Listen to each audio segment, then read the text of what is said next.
वाचा कर्मणा, और एक भी धारा आपने स्वीकार कर ली तो भगवान आपको मिलेगा सुनिश्चित है।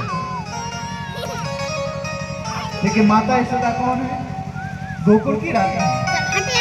ये समझने की बहुत बड़ी बात है, ध्यान रखना।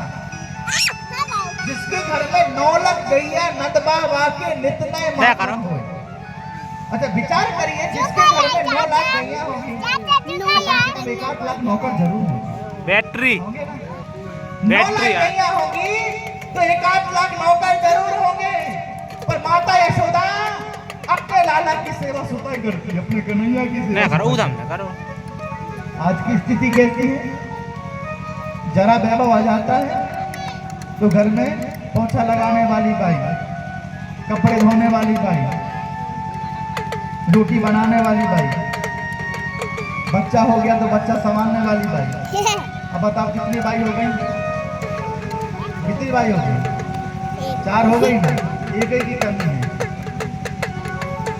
एक बाई की कमी है, एक बाई की कमी, समझ गए ना? एक बाई की कमी। पति संभालने वाली बाई नहीं मिल रही, बाकी सारी बाई मिल गई। एक बात मैं आपको बता देता हूं, जो माता पिता अपने बेटे की सेवा नौकरों से कराएगा, वही बेटा अपने माता पिता की सेवा भी नौकरों से कराएगा। क्योंकि जो आप बोओगे वही तो आप काटोगे। आपने अपने पुत्र की सेवा करी होगी, आपने अपने बेटा का लालन किया होता, आपने अपने बेटे का पालन किया होता, तो उसके हृदय में दिव्यता आती, उसके जीवन में संस्कार आता, उसके जीवन में दिव्यता युग आता। जब संयोग बनता, तुम्हारा बुढ़ापा आता, तुम्हारी सेवा करता हो।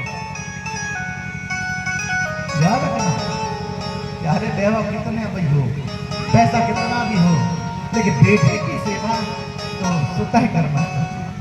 2 काम किसी और को नहीं सौंपना चाहिए, एक तो रसोई का कार्य और एक बेटे का कार्य। अगर आपके घर में रसोई में भी आपके भोजन बनाने वाली भाई भोजन बना रही है, तो आपके घर में कभी अन्नपूर्णा का बात नहीं है। जितना भी कमा लो, 1 तारीख को पेमेंट मिलेगी, 30 तारीख को सारी पेमेंट का पद होता।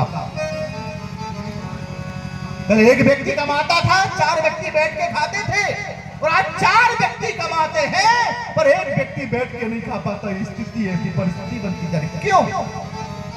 इसलिए बनती जा रही है कि हमने अपने बुजुर्गों के कर्तव्यों को छोड़ दिया, अपने संस्कारों को छोड़ दिया, अपनी संस्कृति को छोड़ दिया, अपने आचरणों को छोड़ दिया, अपने विचारों को छोड़ दिया। और जब अपने आचार विचार को छोड़ा, उसका परिणाम देख रहे हो, इतना कमाने के बाद वैभव हमारे पास कुछ नहीं है।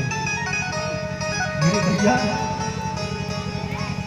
रसोई का कार्य मां को करना चाहिए, हर पत्नी को करना चाहिए, बेटे को संभालने का कार्य हर माता पिता का दायित्व बनता है। ध्यान रखिएगा इस बात को। माता यशोदा मनसा वाचा कर्म 3 प्रकार की भक्ति को लगा देती है। दही भी बोल रही है, मन में चिंतन कर रही है,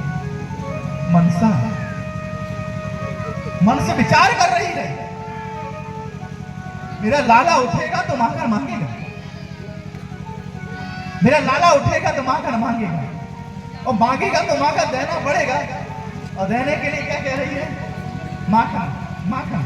दही को भिगोल रही है, विचार कर रही है, चिंतन कर रही है, और ठाकुर का अभिनंदन कर रही है। प्राप्त करके नहीं आते तो कन्हैया बोले माखन दे,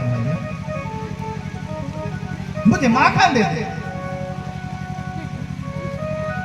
मुझे माखन दे दे। कितना सुंदर भाव है। ये भक्ति का प्रसंग चल रहा है, और हमारे यहाँ पर आज 1 नहीं, 2 नहीं, 3 नहीं, अनेक हमारे ब्राह्मण बंधु आ रहे हैं। और ध्यान रखना, जिस ग्राम में संतों की कृपा, जिस ग्राम में ब्राह्मणों की कृपा हो जाए, उस ग्राम में देवताओं की कृपा अपने आप बरस जाती है। अरे हमारे बीच में जबीरा से सभी ब्राह्मण बंधु आ रहे हैं। हमारे रामनारायण तिवारी जी, सचिन तिवारी जी, अजय तिवारी जी, आप आए। गुलस्तान बना देता है। कि प्रेम की पराकाष्ठा देखिए। मैया बोली क्या मांगता है? बोले माखन। नहीं दूंगी।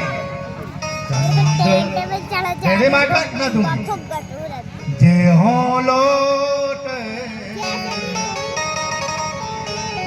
अवई धरड़ी पे तोरी गोद नहीं होरी मैया में, तोरी गोद नहीं हुई हो सुत में बाबा को तोरो सुत न कहीं हो। अरे मैया अगर तू मुझे माखन नहीं देगी तो मैं ब्रजवासियों की समाज बुलाऊंगा और समाज में कहूंगा मैं यशोदा का बेटा नहीं हूं, मैं किसी और का हूं। बोला रे मैया प्रमुख हूं, माखन दे दे। तो मैया बोली माखन से तो देखो चंदा मामा। और जैसे ही परमात्मा ने चंदा मामा देखा तो बोले भैया चंदा मामा दे दे। भगवान ने बोले चंदा दे दे। माखन से छुटकारा पाया तो चंदा में गाड़ी अटक गई। दे चंदा मामा। भैया बोले नहीं है चंदा। भगवान बोले चंदा ला। क्यों बोले?